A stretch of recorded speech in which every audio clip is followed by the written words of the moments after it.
अगले कुछ मिनटों में जो हमारे वैक्सीन की न्यू गाइडलाइंस आई हैं प्रोग्राम की, उनके बारे में चर्चा करेंगे ब्रीफली। तो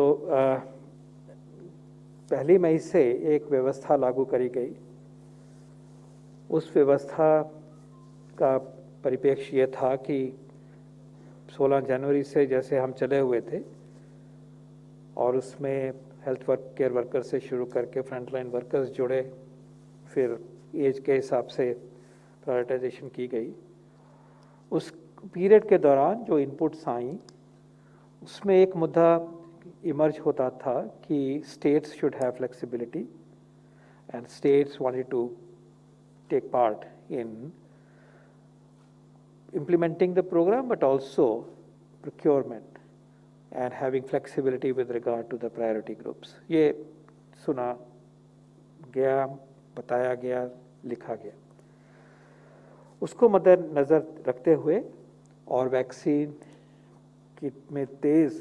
वैक्सीनेशन प्रोग्राम में तेज़ गति लाने के लिए एक व्यवस्था बनाई गई और उस व्यवस्था के अंतर्गत मई के महीने में और अभी भी एक स्वरूप उभर के आया जिसमें कि भारत सरकार जो भारत में मैन्युफैक्चर हो रहे हैं वैक्सीन उनका 50% प्रोक्योर करती है और दूसरा 50% जो है वो स्टेट गवर्नमेंट्स और प्राइवेट सेक्टर की तरफ जाता है उन चैनल्स में।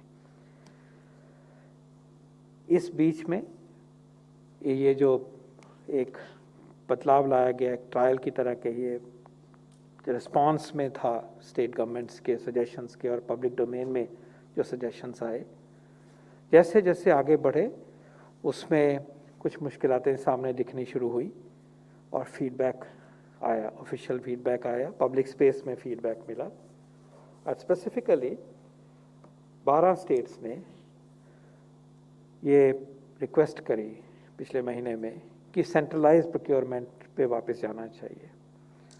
इसमें 10 चीफ मिनिस्टर्स हैं, एक लेफ्टिनेंट गवर्नर साहब हैं, एक चीफ सेक्रेटरी हैं। ये आपके सामने इसमें दर्शाया गया कि specific request came that we should go back to centralised procurement and then implement the program in a concerted way based on their experience, based on the experience of other states and the narrative in the public domain. Next slide, please. As you would expect, vaccination programme इतना महत्वपूर्ण है कि इसकी समीक्षा, इसके ऊपर oversight, इसके ऊपर internal discussions on a daily basis होती हैं।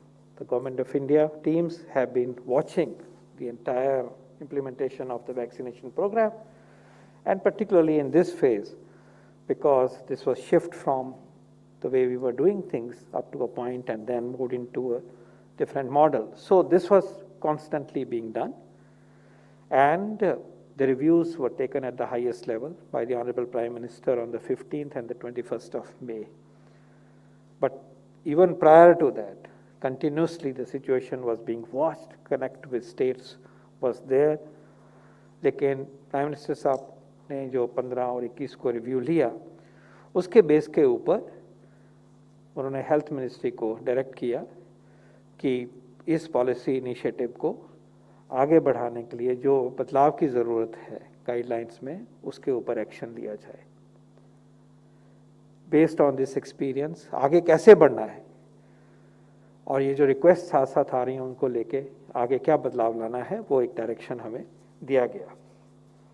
और उस डायरेक्शन के बाद teams reached out to amongst us, did more analysis, got feedback from the manufacturers, spoke to the states in a systematic way and to see what is the best way forward. We also looked at the practices across the globe at the same time. And then, as you know, the Honorable Prime Minister addressed the nation yesterday and provided us details of the new guidelines in relation to the vaccination program. And we will talk about them, and these have been issued today, this morning, and you may have seen the document. The point remains that मई के महीने की व्यवस्था को पूरी तरह से नज़र पे रखा गया, उसके फ्लो में को देखा गया, उसकी डिफ़िकल्टीज़ को समझा गया, उनको सॉल्व करने की कोशिश की गई, लेकिन लगा कि अब हमें बैक टू सेंट्रलाइज प्रोक्योरमेंट होगा और उसके भीतर ही स्टेट्स की फ्लेक्सिबिलिटी जो इम्प्लीमेंटेशन में होगी उसको चिन्हित किया जाएगा. So under the new guidelines, as you are aware, the government of India will procure 75% of the vaccines being manufactured in India. जो भारत की धरती पर वैक्सीन बन रहे हैं उनका 75% जो है वो सेंट्रल गवर्नमेंट विल प्रोक्योर, और ये सारा स्टेट्स को फ्री दिया जाएगा. इसकी जो कॉस्ट है वो गवर्नमेंट ऑफ इंडिया बियर करेगी और इनको आगे फ्री एलिजिबल पॉपुलेशन तक मिलेगा through the government vaccination centres in various states, districts, town and villages. So free access to vaccine to the people of India, supplied free to the state government, procured nationally by the union government to the tune of total 75% of the total production. States को कैसे allocation होगी? Naturally on the basis of population, also on the basis of the pandemic situation in that population, उसको भी नज़र में रखा जाएगा ज़रूरत को, और साथ साथ कितनी तेज़ गति से, कितने सुचारू रूप से वैक्सीनेशन प्रोग्राम करा जा रहा है उसको भी नज़र में रखा जाएगा कि इस्तेमाल भी हो सके जो वैक्सीन अलॉट हो रहे हैं, और जिस तरह से वैक्सीन आगे तक जाना चाहिए वो ठीक तरह से पहुँचे, और ये भी देखा जाए कि वैक्सीन की वेस्टेज जो है वो कम हो और कम वैक्सीन की वेस्टेज को इंसेंटिवाइज किया जाएगा in a small way. What is the prioritization in terms of groups? First and foremost, we remain committed to the uptake of the vaccine by healthcare workers. There is still unfinished agenda, and we believe it is of highest priority.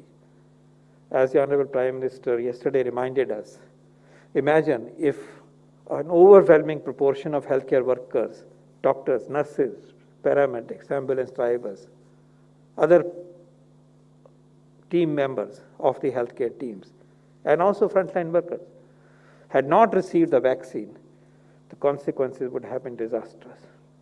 Confidence कितना होता उस दशा में. Vaccine मिलने के बाद confidence आता है कि आप एक कोरोना के वार्ड में जा सकते हो जहाँ पे 25 मरीज छोटे से स्पेस में लुक आफ्टर किए जा रहे हैं.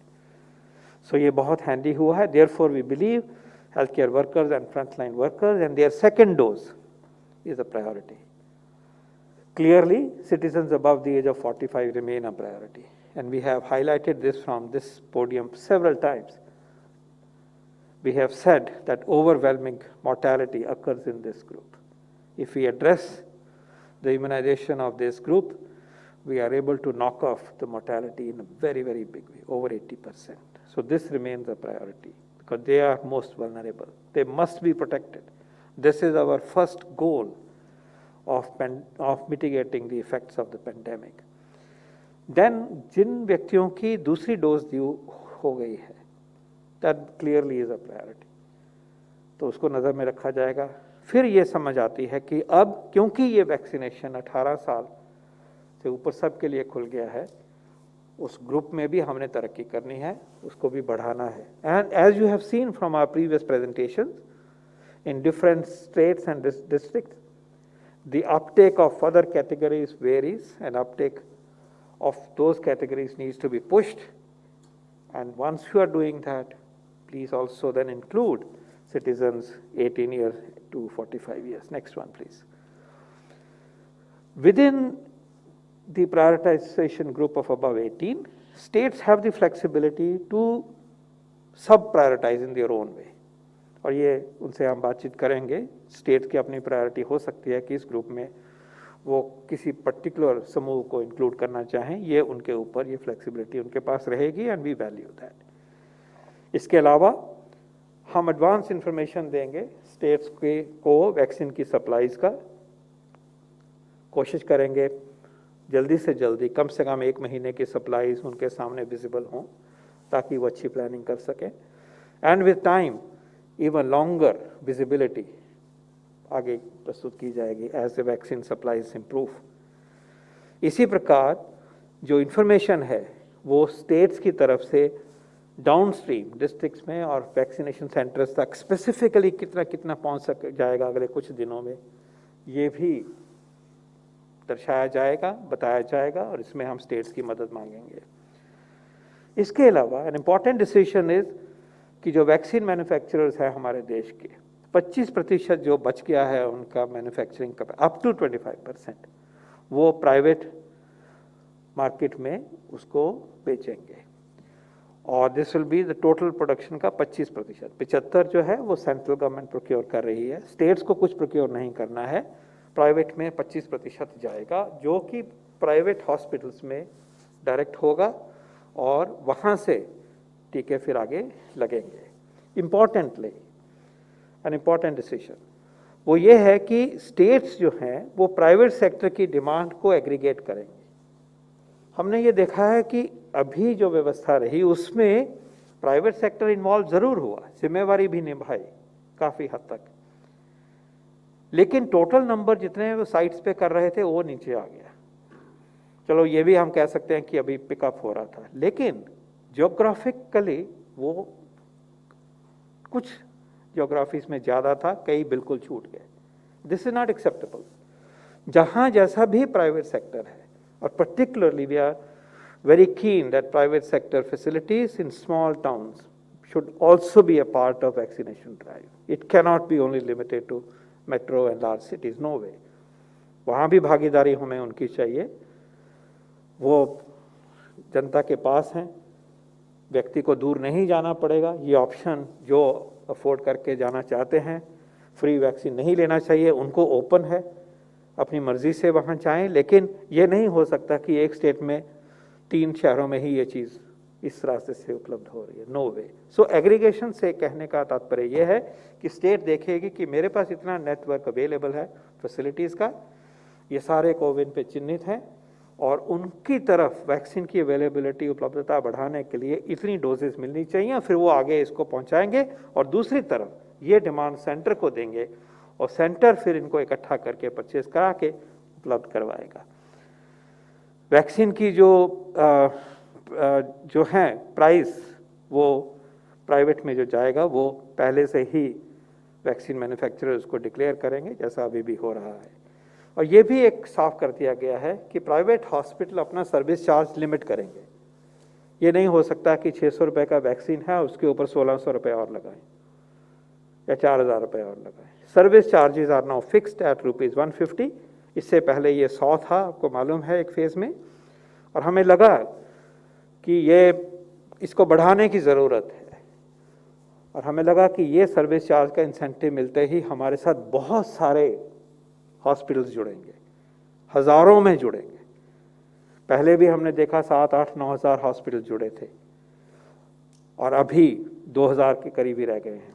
लेकिन ये 9,000 नहीं रह सकते। भारत में कम से कम 25-30 हज़ार प्राइवेट हॉस्पिटल्स हैं, और हमें उम्मीद है कि इस इंसेंटिव से और उनकी पैट्रियोटिक भावना से कि इस वैक्सीनेशन प्रोग्राम को हमने हर ज़िले में, हर शहर में, हर कस्बे में लेके जाना है, तो हमें उम्मीद है कि ये इंसेंटिव उस तरफ इसका काम करेगा। कोई भी सिटीजन, कोई भी नागरिक फ्री वैक्सीन का अधिकारी है, गवर्नमेंट फैसिलिटी से फ्री वैक्सीन का अधिकारी है, कोई क्राइटेरिया और नहीं है। और जिनको पे करने की एबिलिटी है, अपनी चॉइस से वो प्राइवेट हॉस्पिटल की आउटलेट से ये वैक्सीन ले सकते हैं। और एक और नई चीज़ लाई गई है, वो लोक कल्याण की परिप्रेक्ष्य में है कि अगर मैं किसी व्यक्ति को मदद करके वैक्सीन उपलब्धता देना चाहता हूं प्राइवेट सेक्टर में, तो एक ई वाउचर अवेलेबल हो सकता है, नॉन ट्रांसफरेबल। इस व्यक्ति के लिए मैं खरीद रहा हूं ये वाउचर, उस वाउचर को लेके वो व्यक्ति प्राइवेट बुकिंग करके प्राइवेट में वॉक इन करके अपना वैक्सीन ले सकता है। तो इससे एक भावना बढ़ेगी कि हम दूसरों की मदद करने के लिए एक रास्ता, सिस्टमेटिक रास्ता जो है वो सामने खुलेगा। तो ये भी प्रक्रिया शुरू कर दी गई है। Vaccination appointments can be pre booked और ऑन साइट रजिस्ट्रेशन, और समूहों की रजिस्ट्रेशन जो अब और भी इम्पॉर्टेंट हो जाएगी जब हमने पेरीफेरी पे जाना है, पेरी अर्बन एरियाज में जाना है, कि बहुत लार्ज नंबर में आगे आएँ, ऑन साइट आएँ, उनकी मदद करके उनको रजिस्टर करें और उनको वैक्सीन लगें। ये प्रावधान पहले से भी था, उसको हम सिर्फ एम्फेसाइज कर रहे हैं इस तरह से। इसी प्रकार common service centres, call centres का भी अरेंजमेंट किया जाएगा। कॉमन सर्विस सेंटर्स अभी भी काम कर रहे हैं, लेकिन हम इनकरेज करेंगे कि कॉल सेंटर्स हो जहाँ पे कि मदद करके अपॉइंटमेंट के साथ जोड़ा जाए, गाइड करा जाए कि कहाँ आप जाके अपना टीका लगा सकते हैं। और ये जो गाइडलाइंस हैं 21 जून को लागू हो जाएंगी सारे देश में। नेक्स्ट।